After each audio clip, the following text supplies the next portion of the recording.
We need to know what the rules of engagement are. We need to address the political correctness that is blinding our agencies and blinding our military of its ability to see who the enemy is, because it's getting people killed in harm's way.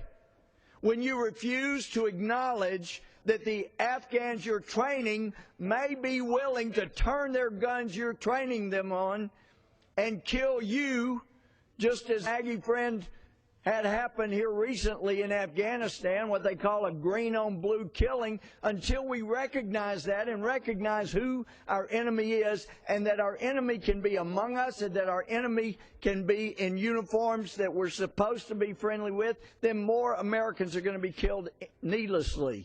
And when the political correctness of the FBI and the Justice Department and the State Department, Intelligence Department for that matter, is that you've got to leave mosques alone where people are being radicalized, and even though there were sting operations that identified people who were radicalizing Americans before this administration changed the policy, and they had to get friendly and reach out and partner, as the FBI said it originally did with CARE, the Council of American Islamic Relations. And even though they've said they're not partnering with them, anytime CARE says this offends us, then the FBI says, oh, gee, we better change it. When you've had the Fifth Circuit of the United States Court of Appeals confirm that, yes, the evidence shows that CARE, the Islamic Society of North America, those are front organizations for the Muslim Brotherhood.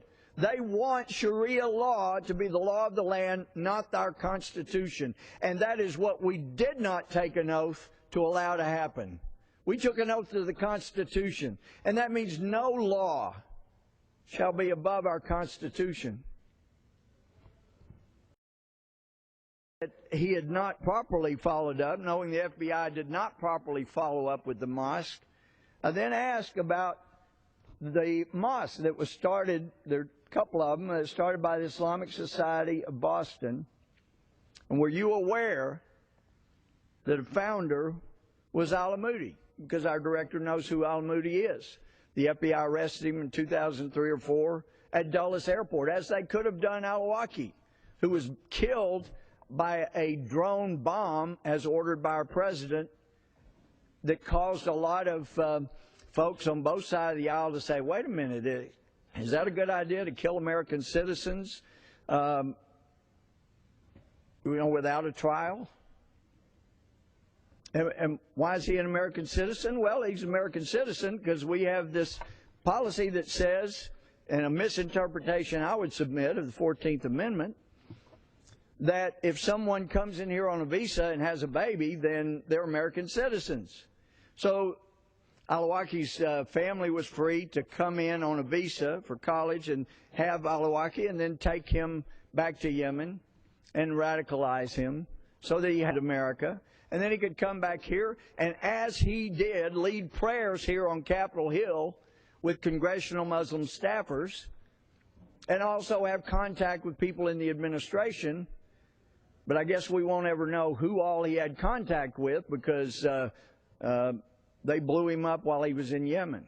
But he was free to come and go to radicalize people in America because he was an American citizen, because his father and mother got a visa to come in here where he was born.